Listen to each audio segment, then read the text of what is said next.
Hey everyone, welcome back to Fluent English Podcast. I'm Alex. And I'm Emma. How's it going, Alex? Pretty good, pretty good. Just grabbed a coffee before we started recording. Actually, that's perfect because today we're talking about those super useful phrases you'll hear every single day in English conversations. Oh yeah, the real stuff. Not textbook English, but the phrases native speakers actually use when they're ordering that coffee, chatting with coworkers, or just going about their day. Exactly. And the cool thing is, once you know these phrases, you'll start hearing them everywhere. Totally. So let's jump right in, shall we? Let's do it. Okay, so I think we should start with greetings because honestly, this is where a lot of learners get stuck. They know hello and how are you, but real conversations are usually more casual. Right. Like when I see my neighbor in the morning, I don't say, "Hello, how are you today?" That sounds super formal. So what do you say? Usually just, "Hey, how's it going?" Or even shorter, "Hey, what's up?" Perfect examples. And here's the thing.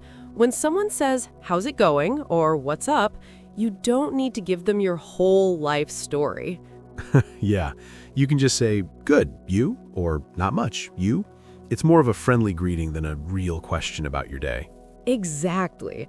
Although, if you actually want to tell them something, you can say, "Pretty good, just heading to work," or whatever. Yeah, keeping it brief is key. Oh, and here's another one I use all the time. "How have you been?" That's like the slightly longer form of "how's it going?" You use it when you haven't seen someone in a while. Oh, good one. So if I run into an old friend, I might say, "Hey, long time no see, how have you been?"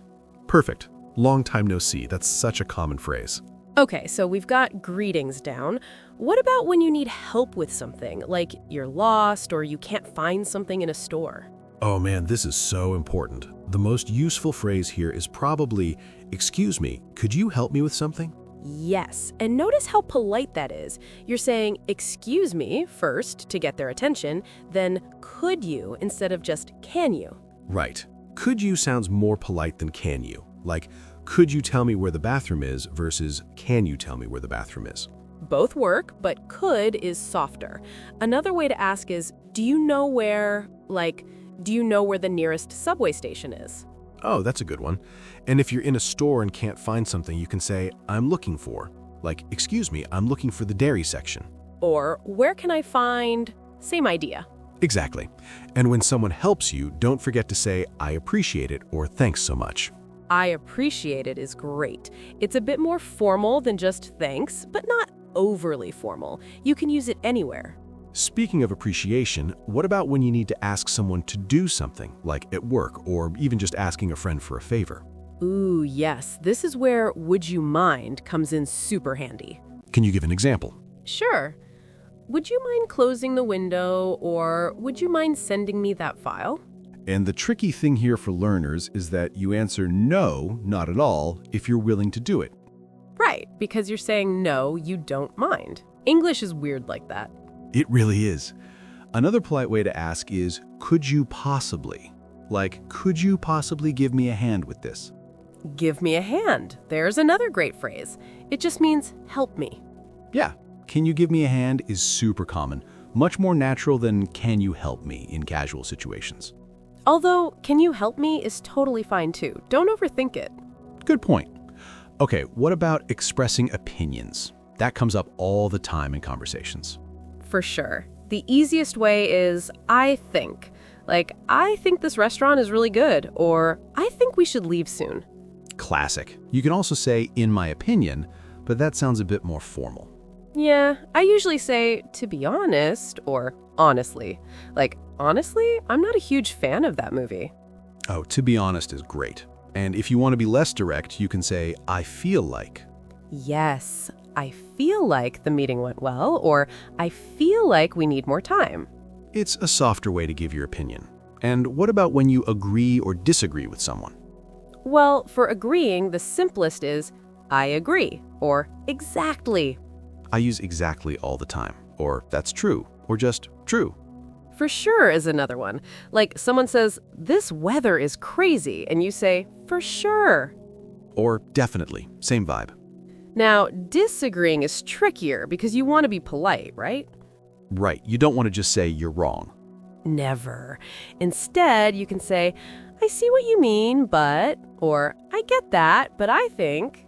That's good because you're acknowledging their point first. You can also say, actually, I think the meeting is at 3, not 2. Yeah, actually is useful for gentle corrections. Another phrase is, I'm not sure I agree with that. Very diplomatic. Or even, I see it differently. Nice. Okay, let's talk about making plans, because this is something everyone does.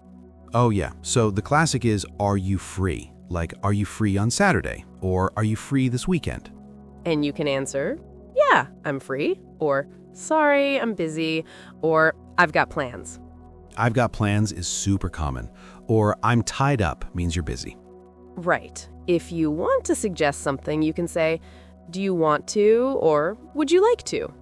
Do you want to grab coffee sometime? Or would you like to catch a movie this weekend? Grab coffee and catch a movie, both common casual phrases.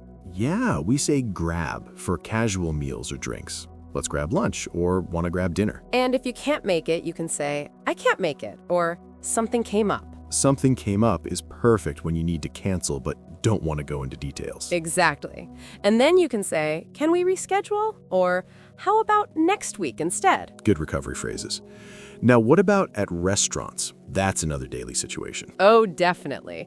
So when you first sit down, the server might say, can I get you something to drink? Or are you ready to order? And if you're not ready, you can say, can we have a few more minutes? Or we need a bit more time. Perfect. When you are ready, you say, I'll have, or can I get? I'll have the burger. Or can I get the pasta? And if you want to customize something, you say, can I get that with, or can I get that without? Like, can I get that without onions? Or can I get extra cheese on that? Yes. And here's a useful one. If you want separate bills, you say, can we split the check? Or separate checks, please. Oh, good one. In the UK, they say split the bill instead of check. Right, regional differences. But both work in most places. What about apologizing? That comes up more than we'd like. Huh, true. So obviously there's I'm sorry, but there are different levels. Yeah, for small things like bumping into someone, you just say sorry or excuse me. Or my bad. That's very casual. Like if you accidentally take someone's pen, you say, oh, my bad. Right. My bad is super informal. Don't use that in professional settings. Good point. For more serious apologies, you say, I'm really sorry about. Like, I'm really sorry about missing the meeting. And you can add, I apologize for even more formality. I sincerely apologize for the confusion. If you need to explain, you can say, sorry, I didn't mean to, sorry, I didn't mean to interrupt. Or, sorry, I should have called earlier. These all show you're taking responsibility, which is important. Absolutely. And on the flip side, if someone apologizes to you, you can say, no worries, or don't worry about it. No problem works too. Or just, it's okay. Yeah, those are all friendly ways to accept an apology. You know what else is super useful? Phrases for when you don't understand something. Oh man, yes, this is crucial. The simplest is, sorry, I didn't catch that. Or could you repeat that? Or could you say that again? If someone's speaking too fast, you can say, could you speak a bit more slowly? And there's no shame in that. Native speakers ask people to repeat things all the time. Exactly. Another one is, what does that mean? Or, sorry, what do you mean by that? Very useful. And if you want to check your understanding, you can say, so you're saying, and then repeat what you think they said. Good clarification technique. Or just to make sure I understand. Right. These phrases show you're actively listening and want to get it right. Wow, we covered a lot today. Let's do a quick recap of some key phrases. Great idea. So for greetings, we had, how's it going? What's up? And how have you been? For asking for help, excuse me, could you help me? I'm looking for, and do you know where? And making requests, would you mind? Could you possibly? And can you give me a hand? Expressing opinions, I think, to be honest, and I feel like. And agreeing, exactly, for sure, definitely. Disagreeing politely, I see what you mean, but, and actually I think. Making plans, are you free? Do you want to grab? And let's catch. And at restaurants, I'll have, can I get, and can we split the check? Apologizing, my bad. I'm sorry about, and I didn't mean to. And when you don't understand, sorry, I didn't catch that. And could you repeat that? Those are your essentials right there. So here's our challenge for you, listeners.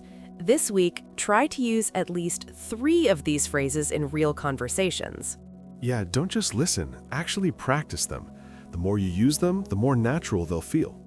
And remember, everyone makes mistakes. Native speakers mess up all the time.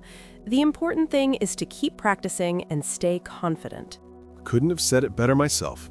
Thanks so much for listening to Fluent English Podcast. We'll see you next time. Until then, keep practicing. And keep having real conversations. Bye, everyone. Bye.